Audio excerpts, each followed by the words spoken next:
손흥민 이적설 공개. 손흥민, 리버풀과 2년 계약. 리버풀은 손흥민을 영입하기 위해 2억 파운드를 썼다. 클롭, 손흥민과 함께 다음 시즌 우승원에 뛰고픈 본인의 위지가 강했다. 손흥민의 리더십이 필요했다. 훈련을 쉬지 않고 열심히 했다.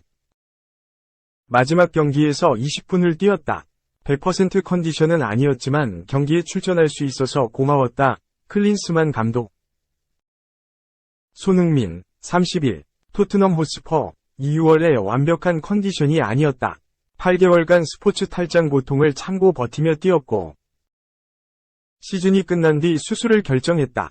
완벽한 회복이 필요했지만, 손흥민을 보고픈 한국 팬들을 위해 강한 출전 의지를 보였다. 손흥민은 2015년 토트넘에 입단한 뒤에 톱클래스 공격수로 발돋움했다.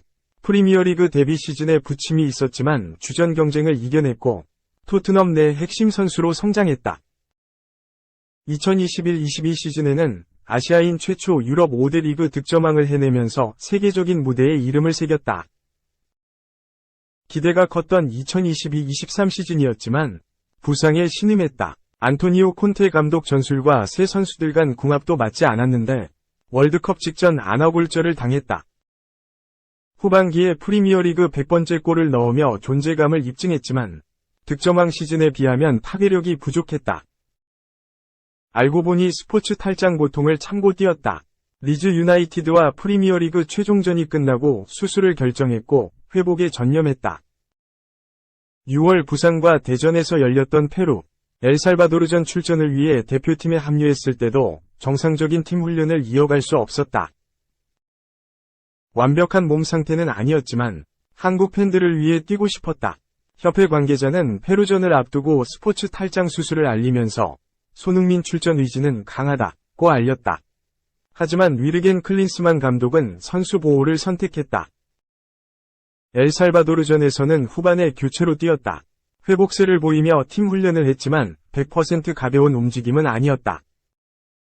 손흥민은 언제나 대표팀에서 뛰고 싶었다. 부산에서 뛰지 못해 아쉬웠다. 라며 팬들에게 미안한 마음을 전달하기도 했다. 6월 평가전이 끝난 뒤에 클린스만 감독을 통해서도 출전 의지를 들을 수 있었다. 클린스만 감독은 손흥민은 소집 전에 따로 연락해서 수술했다는 걸 들었다. 본인의 위지가 강했다. 라고 말했다. 경기장에서 뛸 수는 없었지만 대표팀 안팎에서 없어서는 안 될 존재였다. 클린스만 감독은 손흥민의 리더십이 필요했다. 훈련을 쉬지 않고 열심히 했다. 마지막 경기에서 20분을 뛰었다. 100% 컨디션은 아니었지만 경기에 출전할 수 있어서 고마웠다. 운동장 안팎에서 많은 걸 하는 선수, 라고 답했다. 손흥민은 9월에는 완벽하게 회복해 돌아오려고 한다.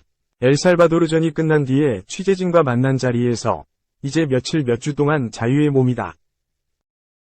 잘 쉬면서 회복하면 분명히 100%의 모습으로 돌아오지 않을까 생각한다. 며 열의를 불태웠다. 2. 원활 입단 오른쪽 화살표 방출 오른쪽 화살표 또 입단 오른쪽 화살표 트레이드 오른쪽 화살표 방출 파란만장 35세 아내 덕분에 기아 타이거즈 투수 김건국이 1일 잠실 LG전에서 1회 말 수비 후 동료 선수들과 하이파이브를 하고 있다. 아내가 옆에서 응원을 많이 해줘 다시 마운드에 오를 수 있었다. 2006년 2차 1라운드로 두산에 입단한 유망주. 이후 팔꿈치 부상과 방출, 트레이드 등을 겪은 파란만장한 인생의 35세 사나이가 있다.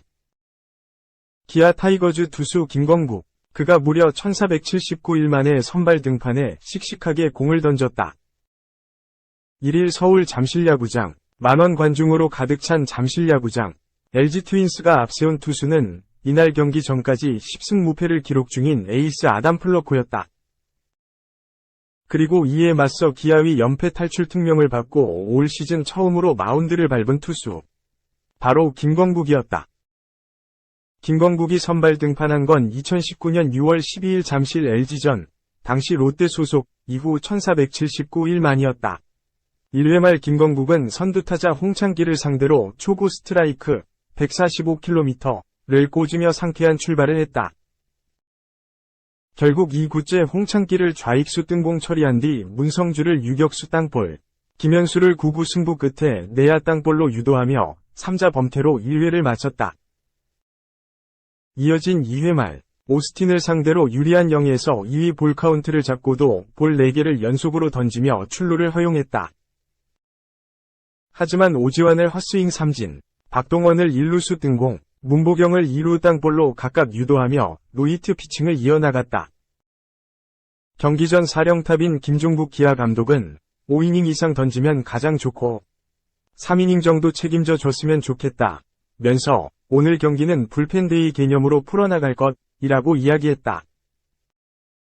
그러나 김건국은 사령탑의 바람과는 달리 3회를 전부 채우지 못했다. 선두타자 박혜민에게 우중간 3루타를 허용한 뒤 신민재에게 좌전 적시타를 얻어맞았다. 이어 신민재에게 2루도루를 내준 가운데 홍창기를 우익수 뜬공 처리한 김건국. 이 사이 신민재는 3루까지 갔고 후속 문성주의 2루 땅 볼 때 홈을 밟았다. 다음 타자 김현수에게 스트레이트 볼넷을 던진 김건국. 결국 그의 투구는 여기까지였다. 김기훈에게 마운드를 넘기며 그토록 받고 싶었던 마운드를 뒤로 한 채 내려왔다. 이날 김건국의 성적은 2와 3분의 2이닝 2피안타 2볼넷 1탈삼진 2실점, 2자책. 총 투구수는 46개. 속구 28개, 슬라이더 9개, 커터 5개, 커브 3개, 포크볼 1개를 각각 섞어 던진 가운데 속구 최고 구속은 147km가 찍혔다. 슬라이더 최고 구속도 140km까지 나왔다. 김건국의 투구를 발판으로 기아는 4회 대거 5득점을 뽑은 끝에 5에서 3으로 승리할 수 있었다. 기아는 연패를 3에서 끊고 시즌 30승, 1무 37패, 고지를 밟았다. 한서초, 서부리틀, 청량중 덕수정보고를 졸업한 김건국은 지난 2006년 2차 1라운드 6순위로 두산 베어스에 입단했다. 입단 계약금은 1억 3천만원. 2007년 1경기에 출장해 1이닝, 2피안타 1볼넷 1실점을 던진 그는 팔꿈치 부상으로 고생하다가 결국 2008년 방출됐다. 경찰 야구단 입단도 불발되면서 위무경찰로 국방의 위무를 다했다. 제대 후 당시 김성근 감독이 이끌던 독립야구단 고양 원더스에 입단했고 2013년 5월 3명이 동료와 함께 NC 다이노스로 향했다. 하지만 좀처럼 기회를 잡지 못한 그는 2013 시즌 종료 후 2차 드래프트를 통해 당시 김진욱 감독이 이끌던 KT 위주로 팀을 옮겼다. KT 입단을 앞두고 이름도 김용성에서 김건국으로 개명했다. 그러나 KT에서도 단 1경기에 출전하지 못한 채 2017년 4월 2대2 트레이드, 장시환 플러스 김건국 좌우양 화살표 오태곤 플러스 배재성로 롯데 유니폼을 입었다. 이후 롯데에서는 2018 시즌부터 2021 시즌까지 4시즌 동안 87경기, 131이닝 66자책에 등판해 7승 5패 4홀드의 성적을 올렸다. 하지만 2021 시즌이 끝난 뒤 롯데에서 방출 통보를 받았고 지난해 1년이라는 시간을 소속팀 없이 보냈다. 그랬던 김건국에게 손을 내민 건 기아 타이거즈였다. 지난 1월 기아는 중간 개투로 활용할 수 있는 자원이며 뎁스 강화를 위해 영입했다고 설명했다. 그리고 이날 씩씩하게 다시 자기 공을 부리며 팬들 앞에 인사했다. 경기 후 김건국은 1군 마운드에 오른 것 자체가 오랜만이라 너무 떨렸고 기대도 됐다. 최대한 긍정적인 생각을 하며 준비했다. 내가 좋은 피칭을 했던 순간들을 떠올렸다고 말했다. 이어 경기에 임할 때 공격적으로 투구하는 것에 집중했다. 경기 전 포수 한준수가 속구 구위가 좋다고 이야기했다. 경기에서도 속구 위주의 투구를 했던 게 주요했다. 퓨처스 팀에 있을 때도 손승락 감독님과 속구 구위를 끌어올리기 위한 훈련을 했다. 다만 이날 이닝을 길게 가져가지 못한 것은 아쉬웠다고 소감을 밝혔다. 김건국의 마음을 따뜻하게 해준 건 바로 아내였다. 김건국은 1년간 쉬면서 야구가 너무 하고 싶었고 힘들었는데 그럴 때마다 옆에 있던 아내가 많은 힘이 돼줬다. 옆에서 응원을 많이 해줘서 다시 마운드에 설 수 있었다고 진심을 전했다.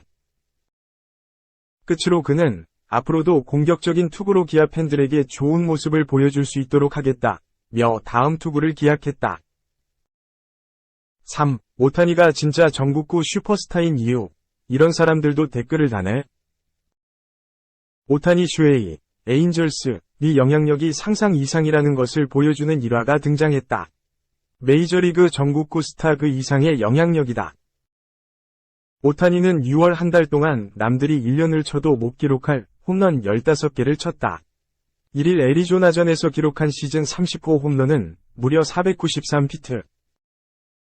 150.2m를 날아간 오타니의 최장거리 홈런이었다. 이미 2021년 만장일치 MVP를 수상했던 오타니지만 올해는 투타 양쪽에서 2년 전 수치를 넘어설 것으로 기대하는 이들이 많다.